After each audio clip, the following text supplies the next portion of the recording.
Un mauvais rationnement des porcs peut entraîner une perte de poids au niveau des sujets, un retard de croissance, des maladies, c'est-à-dire ça peut entraîner beaucoup d'autres choses. Alors, vous devez savoir que le rationnement des porcs est un sujet important au sein de votre projet d'élevage des porcs. Alors que vous soyez de la diaspora, mais que vous vivez au pays aujourd'hui, dans cette vidéo aujourd'hui, je vais vous parler exclusivement, seulement du rationnement des porcs en fonction du stade physiologique de l'animal. Alors, restez du début jusqu'à la fin. Si vous êtes nouveau sur le chaîne, parlons d'agro-business. Si vous aimez l'agro-business, l'investissement agricole, le business du porc, la porciculture, le business de la paix, la chimiculture, le business de la volaille, l'agriculture. Les amis, si vous aimez l'agro-business en général, c'est votre chaîne. Abonnez-vous, activez la cloche de notification pour que jamais, louper de pareils contenus et partagez la vidéo sur les réseaux sociaux pour faire grossir cette petite communauté de passionnés d'agro-business. Les amis, est-ce que vous êtes prêts? Et on commence. Let's go.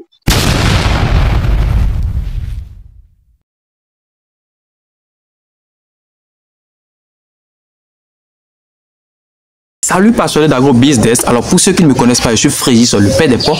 Bienvenue sur ma chaîne Parlons d'agro-business. Je suis agronome de formation, un technicien supérieur, entrepreneur agricole sur le terrain 24h/24h. Alors sur ma chaîne ici, je parle d'agriculture, je parle de business, sinon en gros, je parle d'agro-business. Je parle surtout de l'élevage de porc parce que je suis convaincu aujourd'hui que la viande de porc est la viande la plus consommée partout dans le monde entier aujourd'hui. Je dis bien, la viande de porc est la viande la plus consommée dans chacun de nos pays en Afrique. Et pourquoi les jeunes ne s'intéressent pas à ce business? Et pourquoi toi qui suis cette vidéo, tu ne t'intéresses pas à ce business? Alors, ma mission pour avoir créé cette chaîne, c'est pour aider beaucoup de personnes, beaucoup de jeunes, toute personne qui désire installer une ferme rentable d'agro-business. Toute personne, que vous soyez de la diaspora, mais que vous vivez au pays aujourd'hui, nous vous aidons dans l'installation d'une ferme rentable. Nous partons premièrement de la formation. Nous vous donnons une formation de base qui va vous permettre réellement d'avoir la connaissance dans le domaine. Et après la formation, nous vous aidons dans l'achat du domaine si vous n'avez pas un domaine.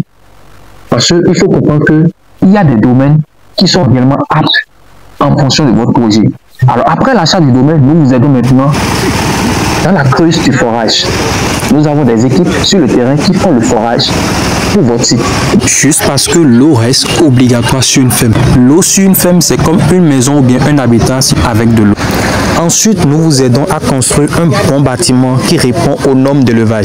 Il faut miser sur les normes de construction d'un bon bâtiment d'élevage. Le bâtiment représente la fondation de votre projet. Et enfin, nous mettons à votre disposition des porcelaines de race pure qui vont vous permettre réellement de rentabiliser votre élevage de porc.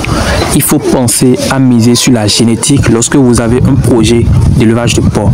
Misez sur la génétique. Donc, si vous avez encore besoin d'autres choses, n'hésitez pas surtout de nous contacter sur le numéro qui s'affiche à l'écran. Et si c'est ça votre intérêt, n'hésitez pas dans un premier temps à liker la vidéo parce que c'est ça qui nous encourage.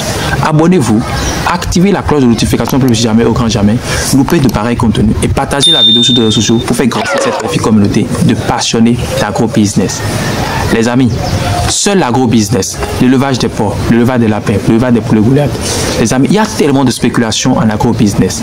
Seul l'agro-business peut amener notre continent, l'Afrique, à atteindre l'autosuffisance alimentaire. Les amis, il n'y a pas de peuple sans souveraineté alimentaire. C'est dans ce contexte que l'élevage de porc aujourd'hui est une opportunité. Alors, avant de rentrer dans le vif du sujet, on ne peut que connaître ce qu'on entend par le rationnement des porcs en fonction du stade physiologique de l'animal. Alors, lorsqu'on parle du rationnement, on veut simplement dire la ration. Et qui parle de ration parle déjà de la quantité d'aliments par jour, quotidien. C'est-à-dire la quantité d'aliments que le sujet consomme par jour en fonction de son stade physiologique. C'est de ce qu'on veut parler dans cette vidéo. Alors, comme tout être humain, quand un enfant naît aujourd'hui, l'enfance, l'adolescence et l'adulte. Vous voyez ce que je dis? Donc, dans le même sens, au niveau des élevages, nous avons porcelaine, croissance et finition, toutes reproductrices. Vous voyez ce que je dis? Donc, ça, c'est le stade physiologique. Vous devez savoir que si vous alimentez mal vos sujets, il y aura des cas de perte de poids, des maladies et aussi, pourquoi pas, un retard de croissance et toute autre chose combinée. les conséquences, des causes que vous allez rencontrer.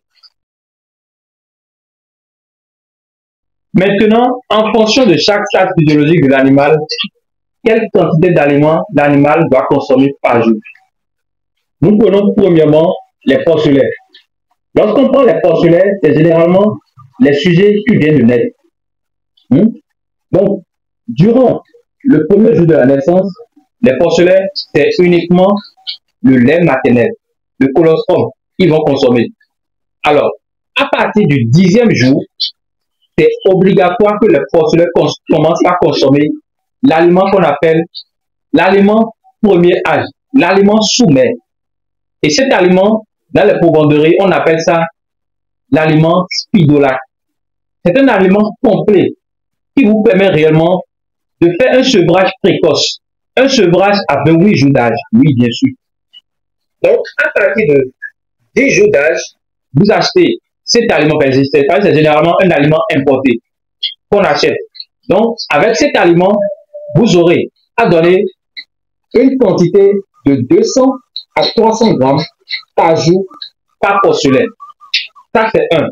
Et vous donnez ceci jusqu'au sevrage des porcelets. 200 à 300 grammes par porcelet par jour à partir du 10e jour jusqu'au sevrage. Donc, le sevrage se fera déjà à partir de 28e, sinon au plus grand tard, le 35e jour, vous allez faire le sevrage. Alors, après le sevrage, nous rentrons dans le deuxième âge. Ça, c'est le stade deuxième âge. Ici, les sujets vont consommer 0,5 kg d'aliments par jour. Et chaque semaine, ça s'augmente de 100 grammes. C'est-à-dire que les sujets qui ont consommé par jour dans cette semaine 0,5 kg d'aliments par jour, à partir de la deuxième semaine qui suit, après le sevrage, vont commencer par consommer 0,60 kg d'aliments par jour. Et ceci, vous serez en train de donner ça, ça aura une augmentation jusqu'à ce que vous atteigniez 2 kg. À 2 kg, ça va devenir stable. 2 kg, 2,50 kg, ça deviendra stable. Vous voyez ce que je veux dire? Maintenant, à partir, parce qu'en finition, là, les sujets consomment déjà 2 kg à 2,5 kg d'aliments. Ça devient stable à ce niveau. Là, à présent, nous allons rentrer dans les sujets reproductrices. Une truie gestante. Quand on prend une truie gestante, vous devez savoir que si vous alimentez mal une truie gestante, elle ne va pas vous donner de portée intéressante. Parce que si vous donnez une quantité inférieure à la norme, elle ne va pas vous donner de portée intéressante. Si vous donnez aussi une quantité trop, elle sera vraiment grasse. Elle va prendre vraiment du poids, elle va prendre du gras. Et dans ce contexte, elle ne pourra pas réellement vous donner beaucoup de portée intéressante. Donc, misez sur la norme. Restez focus sur la norme. Ne cherchez pas à donner en essai, ni à chercher à réduire l'alimentation. Donc, cherchez seulement à rester dans les normes. Une truie en gestation doit consommer dans les normes réelles entre 2 kg et 2,5 kg d'aliments par jour. Ne cherchez pas à augmenter, ne cherchez pas à baisser. Restez dans les normes zootechniques. Alors, après ça, une truie en maternité, une truie qui a mis bas, quelle quantité d'aliments elle doit consommer par jour? Alors, nous sommes sur ce niveau actuellement. Maintenant, il faut comprendre que une truie, déjà, quand elle était en gestation, elle consommait une ration stable qui est fixée entre 2 kg et 2,5 kg d'aliments. Alors, lorsque la truie met bas, en fonction du nombre de sujets qu'elle a donné, en fonction du nombre de portées, il y a une certaine quantité d'aliments à donner. Nous allons considérer ici que la truie a donné 8 porcelets à la mise bas. Alors, il faut comprendre que nous allons augmenter 0,5 kg d'aliments pour 8 sujets que nous allons compléter à la ration normale, à la ration stable de la truie en temps. C'est-à-dire que nous allons faire 0,5 kg d'aliments pour 8, ce qui fait déjà 4 kg d'aliments que nous allons compléter à la ration normale, à la ration de la truie même. Ça va s'ajouter à la ration de la truie. Donc, ce qui revient à soit 6 kg d'aliments que la true aura consommé en maternité par jour. Ou encore 6,5 kg d'aliments par jour. J'ai été explicite. Alors, on se retrouve au tableau pour que je puisse vraiment vous expliquer encore cette partie si vous n'avez pas compris. Lorsqu'on prend une true en maternité, on sait déjà que en gestation, c'est-à-dire quand elle était enceinte, quoi, elle consommait par jour une ration de 2 kg à 2,5 kg. Soit 2 kg, bien soit 2,5 kg, c'est le nombre. Alors, après la mise bas, elle a donné des postulets. Ici, nous allons considérer que, parce que c'est en fonction du nombre de postulets que la ration va s'augmenter là. Vous voyez ce que je dis? Donc, ici, nous allons considérer que la true a donné 8 postulets. 8 postulets sont libres. Alors, nous allons ajouter, c'est-à-dire que nous allons calculer la ration des postulets. Ce n'est pas les postulets qui veulent consommer ça. Mais, regardez ce qu'on va faire.